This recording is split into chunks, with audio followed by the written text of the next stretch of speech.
Aquest conte es diu El drac i el dinosaure. Autors i autores d'aquest conte: la Carlota, en Guillem, la Laura, la Judit i en Marc.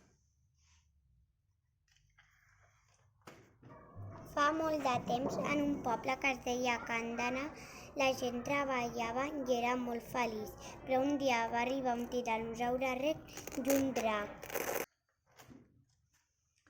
El drac i el dinosaure tenien cara de dolents i es volien menjar tota la gent del poble.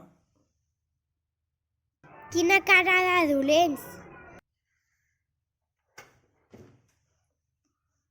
Tenien molta gana i decideixen que el drac es menjarà els animals del poble i el dinosaure les persones.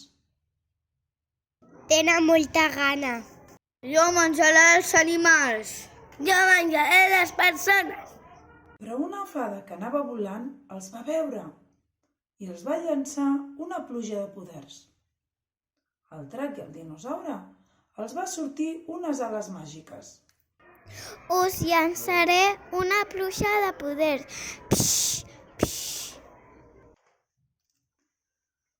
El tiranosaurus rex i el drac es van fer amics i van ser bons gràcies als poders de la fada.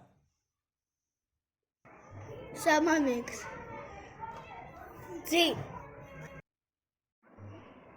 Conte contat ja s'ha acabat.